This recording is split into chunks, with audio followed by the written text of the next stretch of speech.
নমস্কার, news hour prime নিউজে সবাইকে স্বাগত। আমি রয়েছি আপনাদের সাথে রাখছি, চোখ রাখছি খবরে। বাংলা জয়ের পর এবার বাঙালিদের আবেগের গুরুত্ব দিয়ে কাজ শুরু করেছে শাসক দল বিজেপি। 25শে বৈশাখের মতো বাঙালির আবেগ ঘন দিনে শপথ নেবেন বাংলার প্রথম বিজেপি সরকারের মুখ্যমন্ত্রী। বুধবার বিধায়ক দলের বৈঠকের পর এই কথা জানিয়েছেন পশ্চিমবঙ্গ বিজেপির প্রদেশ সভাপতি শ্রমিক ভট্টাচার্য। তিনি বলেন, 8 মে ঠিক করা হবে পরিষদীয় দলনেতা। 9 মে ব্রিগেড গ্রাউন্ডে সকাল 10টা থেকে শুরু হবে শপথ গ্রহণ অনুষ্ঠান। শপথ গ্রহণ অনুষ্ঠানে দেশের প্রধানমন্ত্রী, স্বরাষ্ট্রমন্ত্রী থেকে শুরু করে বিজেপির রাষ্ট্রীয় সভাপতি, বিজেপি শাসিত রাজ্যের মুখ্যমন্ত্রী সহ গুণীজনেরা উপস্থিত থাকবেন। ফলাফল ঘোষণার পর বিভিন্ন স্থানে সন্ত্রাস নিয়েও এদিন কড়া বার্তা দিয়েছেন তিনি।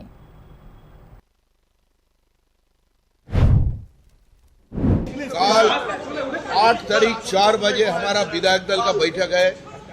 विधायक दल की बैठक में नेता चुना जाएगा और 9 तारीख सुबह 10 बजे प्रधानमंत्री, गृह मंत्री, भारत की शास्त्र मंत्री, हमारा राष्ट्रीय अध्यक्ष, उसका साथ साथ सारा बीजेपी का आला नेता या 20 राज्य की मुख्यमंत्री उस सेरेमनी में उपस्थित रहेंगे। বুধবার থেকে শুরু হলো বিজেপি মণ্ডল প্রশিক্ষকদের প্রশিক্ষণ। প্রদেশ কার্যালয়ে এদিন এই প্রশিক্ষণের সূচনা করেন মুখ্যমন্ত্রী অধ্যাপক ডাক্তার মানিক সাহা। উপস্থিত ছিলেন রাজ্য সভাপতি সাংসদ রাজীব ভট্টাচার্য, কর্মসূচির আহ্বায়ক সুব্রত চক্রবর্তী সহ অন্যান্য নেতা মন্ত্রীরা। এই প্রশিক্ষণ কর্মসূচিতে রাজ্যের বিভিন্ন জেলা থেকে আগত প্রতিনিধিরা অংশগ্রহণ করেন। দলের অন্তিম ব্যক্তি পর্যন্ত দলীয় আদর্শ এবং নীতি নির্দেশিকা পৌঁছে দেওয়ার লক্ষ্যে বিভিন্ন ধাপে এই প্রশিক্ষণ বলে জানিয়েছেন মুখ্যমন্ত্রী। প্রশিক্ষণ একটা আমাদের কাছে একটা পার্ট অ্যান্ড পার্সেল, তো সেই জায়গায় প্রতি বছরই সেটা হয়, এই বছরও হচ্ছে। তো যারা প্রথমে এটা মণ্ডল থেকে শুরু হবে, তো মণ্ডল থেকে এবং বিভিন্ন আমাদের সাবজেক্ট আছে, তো যেমন মণ্ডলে আমাদের 7টা সাবজেক্ট আছে। আবার সেই সাবজেক্ট যেগুলো আছে দিল্লির থেকে মানে আমাদের কেন্দ্রীয় যে কার্যালয় আছে সেখান থেকে আমাদের, এবং +1 মানে ত্রিপুরার যেসব আমাদের ডেভেলপমেন্টের আছে সরকারের তো অন্যান্য বিষয় সেই। তো মণ্ডলের পরে সেটা হবে ডিস্ট্রিক্টে, সেখানে 11টা থাকবে, 11টার সাথে আরও একটা হবে, একটা মানে আমাদের ত্রিপুরা 12টা। সেটা শেষ হওয়ার পর তারপর স্টেটে আসবে। তো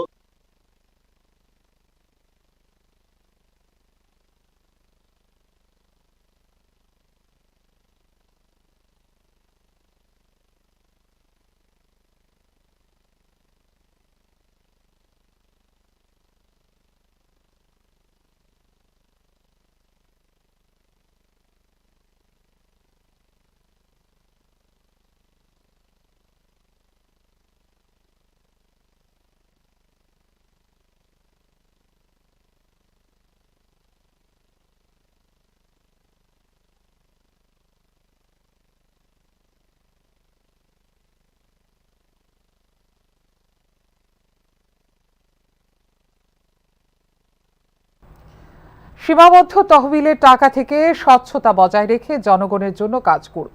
এডিসির মুখ্য কার্যনির্বাহী সদস্য হিসেবে শপথ নিয়ে এই কথা বললেন রনিয়াল দীপবর্মা। বুধবার এডিসি সদর দপ্তর খুমলুগে নুয়াই অডিটোরিয়াম হলে অনুষ্ঠিত হল কাউন্সিলের মুখ্য নির্বাহী সদস্যের শপথ গ্রহণ অনুষ্ঠানে মুখ্য কার্যনির্বাহী সদস্য হিসেবে শপথ গ্রহণ করেন রুনিয়াল দেববর্মা। কার্যকরী সদস্য হিসেবে শপথ গ্রহণ করেন চন্দ্রকুমার জমাতিয়া। শপথ গ্রহণ অনুষ্ঠানে মথার মন্ত্রী, বিধায়ক সহ বিভিন্ন স্তরের নেতৃত্ব এবং প্রশাসনিক আধিকারিকরা উপস্থিত ছিলেন। মুখ্য কার্যনির্বাহী সদস্য হিসেবে শপথ গ্রহণের পর এডিসি এলাকার জনগণের উন্নয়নের স্বার্থে কাজ করার ঘোষণা করেন রুনিয়াল দেববর্মা। তিনি বলেন, নাগরিকদের সার্বিক সমস্যার সমাধানই মূল লক্ষ্য করা হবে। তিনি আরো বলেন, টিটিএডিসির জন্য তহবিল আরো বাড়ানোর জন্য দাবি তোলা হবে। একইভাবে বর্তমান সীমিত তহবিল থেকে স্বচ্ছতা বজায় রেখে নাগরিক উন্নয়নে কাজ করা হবে। হিসাবে এই কাজটাকে ভালো মতে সিরিয়াসলি এবং ট্রান্সপারেন্সির মাধ্যমে আমি পালন করব, এবং যতটুকু আমরা লিমিটেড ফান্ড পাচ্ছি এটার মাধ্যমে আমি কাজ করব, এবং বাড়তি ফান্ডের জন্য মুখ্যমন্ত্রীর কাছে, গভর্নমেন্ট অফ ইন্ডিয়ার কাছে আমরা আবেদন রাখবো। আমাদের বুবাগরা আছে, ওনার সাথে সবাই মিলে আমাদের এমএলএ মিনিস্টার সবাই মিলে আমরা যাব এবং ফান্ডের জন্য ব্যুরো রিপোর্ট, নিউজ নাও। জয়ের উল্লাসে উচ্ছৃঙ্খলতা একাংশের বিএসএফ জওয়ানের বাড়িতে বোমাবাজির অভিযোগ। 3 রাজ্যে দলীয় জয়ের পর অতি উৎসাহী হয়ে উচ্ছৃঙ্খলতার অভিযোগ উঠছে রাজ্যের একাংশ বিজেপি কর্মীর বিরুদ্ধে। 3 রাজ্যে দলীয় জয়ের পর অতি উৎসাহী হয়ে উচ্ছৃঙ্খলতার অভিযোগ উঠছে রাজ্যের একাংশ বিজেপি কর্মীর বিরুদ্ধে। অভিযোগ, বিভিন্ন স্থানে উচ্ছৃঙ্খল কর্মীরা সন্ত্রাস করে সরকারকে বদনাম করার চেষ্টা করছেন। বৃহস্পতিবার রাতে এই ধরনের অভিযোগ উঠেছিল জিরানিয়াতে। সিপিআইএম নেতা জিতেন দাসের বাড়িতে বুলডোজার দিয়ে ভাঙচুর করার অভিযোগ ওঠে একদল দুষ্কৃতীর বিরুদ্ধে। যদিও ঘটনার পরদিন খোদ মন্ত্রী সুশান্ত চৌধুরী সেই বাড়িতে গিয়ে দুঃখ প্রকাশ করেন এবং সুষ্ঠু তদন্তের আশ্বাস দেন। সেই ঘটনার রেশ কাটতে না কাটতেই এবার রাতের অন্ধকারে বোমাবাজির অভিযোগ উঠেছে বামুটিয়া নবগ্রাম এলাকায়। অভিযোগ, মঙ্গলবার গভীর রাতে বিজয় উল্লাসের নামে এক বিএসএফ কর্মীর বাড়িতে বিকট শব্দের বোমা ছুড়ে মারে উচ্ছৃঙ্খল কিছু যুবক। গভীর রাতে বিস্ফোরণের বিকট আওয়াজে আতঙ্ক ছড়িয়ে পড়ে বাড়ির শিশু সহ মহিলাদের। পরে স্থানীয় লোকজন সবাই একসাথে বের হলে উচ্ছৃঙ্খল দলটি পালিয়ে যায়। বাড়িতে তো কালকে রাতে আমরা সবাই ঘুমিয়েছিলাম, তো প্রায় 1টা নাগাদ ওই এখন বিকট শব্দ হয়েছে। তো আমাদের ঘরে তো পুরুষ লোক কেউ নেই, আমরা বের হয়ে দেখিনি। সকালবেলা ঘুম থেকে উঠেছি, আমাদের বাড়ির সামনে এই অবস্থা, আমার গেট পুরো ভেঙে তো বাজির মতো বুম ফুটিয়েছে, বিকট শব্দ হয়েছে। আর আশেপাশে সবাই দেখেছে ঘটনা। তো সকালে আমি পুলিশকে জানিয়েছি, পুলিশ এসে আবার দেখে আমরা কমপ্লেন ডায়েরি করেছি। আর কী করবো? এমনিতে আপনাদের সাথে কারোর কোনো সমস্যা আছে? না, আমাদের কোনো সমস্যা তো নেই। আমার হাজব্যান্ড তো ডিফেন্সে বিএসএফে আছে, আমি নার্সিং অফিসার, আমিও জব করি, আমি তো কোনো পলিটিক্সের সঙ্গে যুক্তই নেই। আমি তো প্রসঙ্গত, যে বাড়িতে বাজি ছোড়া হয়েছিল সেই বাড়ির মালিক একজন বিএসএফ জওয়ান। কর্মসূত্রে তিনি বহিরাজ্যে রয়েছেন। বাড়িতে একাই থাকেন তার স্ত্রী এবং ছোট্ট শিশু। স্বাভাবিকভাবেই রাতের ঘটনায় তাদের মধ্যে আতঙ্ক ছড়িয়ে পড়ে। যদিও এই ঘটনায় কোনো ক্ষয়ক্ষতি হয়নি বলেই জানান পরিবারের লোকেরা। Bureau report, news now. রাজ্যের অপরাধ জগতে ছেলেদের সঙ্গে উঠে আসছে মেয়েদের নাম। ইন্দ্রনগরে মহিলার হাড় ছিনতাইয়ের ঘটনায় 3 অভিযুক্তকে গ্রেপ্তার করল এনসিসি থানার পুলিশ। ধৃতদের মধ্যে রয়েছেন এক যুবতীও। মাদক সেবন এবং মাদক কারবারে মহিলাদের অংশগ্রহণ স্বাভাবিক হয়ে গেছে ত্রিপুরায়। এবার চুরি এবং ছিনতাইয়ের ঘটনাতেও বাড়ছে মহিলাদের অংশগ্রহণ। বুধবার একটি ছিনতাই মামলায় এনসিসি থানার পুলিশের হাতে এক যুবতী মেয়ে সহ 3 ছিনতাইবাজ গ্রেপ্তারের পর উঠে আসলো এই চাঞ্চল্যকর তথ্য। ঘটনার বিবরণে জানা যায়, 29 এপ্রিল ইন্দ্রনগর কবরখলা এলাকায় এক মহিলার স্বর্ণের চেইন ছিনতাই হয়েছিল। এই ঘটনায় জড়িত ছিলেন এক যুবতী সহ 3 ছিনতাইবাজ। মহিলার অভিযোগ বলে তদন্ত শুরু করেছিল এনসিসি থানার পুলিশ। পুলিশ এই মামলায় যুবতী সহ 3 ছিনতাইবাজকে গ্রেপ্তার করেছে। তাদের কাছ থেকে উদ্ধার হয়েছে ছিনতাই হওয়া স্বর্ণের চেন। এনসিসি মহকুমা পুলিশ আধিকারিক সুব্রত বর্মন সাংবাদিকদের বিষয়টি জানিয়ে ধৃত 3 জনের নাম উল্লেখ করেন। একজনের নাম বাসু চক্রবর্তী, ওর বাড়ি এডিনগর থানার অন্তর্গত। আরেকজন মিস শুভমিতা দে, ওনার বাড়ি আমাদের এনসিসি থানার অন্তর্গত 79 টিলা। আরেকজন অরূপ সাহা, উনি ইস্ট চানমারিতে এনসিসি থানার অন্তর্গত। এই ধরনের ঘটনার সঙ্গে আজকে দিনে মেয়েরাও জড়িয়ে পড়ছে। না, এইটা ক্রাইমের সঙ্গে জড়িয়ে পড়াটা স্পেসিফিক কোনো মানে ডেফিনেশন নেই। তো এখন দেখছি ছেলেদের সাথে মেয়েরাও ইনভলভ হচ্ছে, তো সেই ব্যাপারটা আমরাও খতিয়ে দেখছি এবং ভালো করে ওটার। Bureau report, news now. সরকারি শিক্ষকের প্রাইভেট টিউশন নিয়ে ক্ষোভ তৈরি হয়েছে অভিভাবক মহলে। অভিযুক্ত শিক্ষকের নাম নান্টু নমো। জুলাইবাড়ি কামলা হাই স্কুলের এই শিক্ষক চড়া মূল্যে প্রাইভেট টিউশনি বোর্ড পড়াতে ছাত্রছাত্রীদের বাধ্য করছেন পড়তে বলে অভিযোগ। আইন ভেঙে প্রাইভেট টিউশন করার অভিযোগ উঠল এক সরকারি শিক্ষকের বিরুদ্ধে। অভিযোগ, জুলাইবাড়ি কামলা হাই স্কুলের শিক্ষক নান্টু নমো দীর্ঘদিন যাবৎ সরকারি চাকুরির সাথে প্রাইভেট টিউশন করছেন।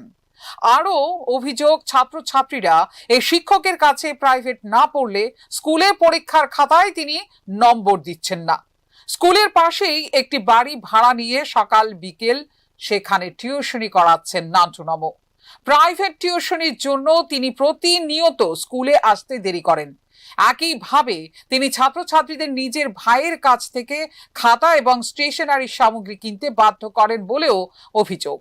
সরকারি শিক্ষকের এই অবৈধ বিদ্যা ব্যবসা নিয়ে তীব্র ক্ষোভ তৈরি হয়েছে অভিভাবক মহলে। বিদ্যালয় পরিদর্শককে এই বিষয়ে জিজ্ঞেস করলে তিনি বিষয়টি খবর নিয়ে ব্যবস্থা গ্রহণ করবেন বলে জানিয়েছেন। কারোর বাড়িতে গিয়ে পড়ে সেটাও নজরে নেই। যদি গভর্নমেন্ট থেকে বলা আছে কোনো শিক্ষক টিউটার বা টিউশনি করা নিষিদ্ধ, এমন যদি প্রমাণ থাকে তাহলে আমি ঊর্ধ্বতন কর্তৃপক্ষের কাছে অবশ্যই নজরে নেব, কিন্তু আজ পর্যন্ত আমার কাছে এখন সেই report. Bureau report, news now. সাম্প্রতিককালে ঝড় বৃষ্টিতে 50 লক্ষ টাকার বেশি ক্ষতি হয়েছে বিশ্রামগঞ্জ ইলেকট্রিক সাব ডিভিশনে। বুধবার এই কথা জানালেন বিশ্রামগঞ্জ ইলেকট্রিক এসডিও সৌরভ রিয়াং। এসডিওর তথ্য অনুযায়ী বিগত দিনের ঝড় তুফানে বিশ্রামগঞ্জ ইলেকট্রিক সাব ডিভিশনে 7টি ট্রান্সফরমার বিকল হয়েছে। বিদ্যুতের খুঁটি ভেঙেছে 189টি। তিনি বলেন, কালবৈশাখী ঝড়ে প্রচুর পরিমাণে বিদ্যুৎ পরিবাহী তার নষ্ট হয়েছে। তিনি বলেন, এই বিশাল ক্ষয়ক্ষতির পরও বিদ্যুৎ কর্মীরা দ্রুত কাজ করে অল্প সময়ের ব্যবধানে পরিষেবা স্বাভাবিক করে তুলেছেন।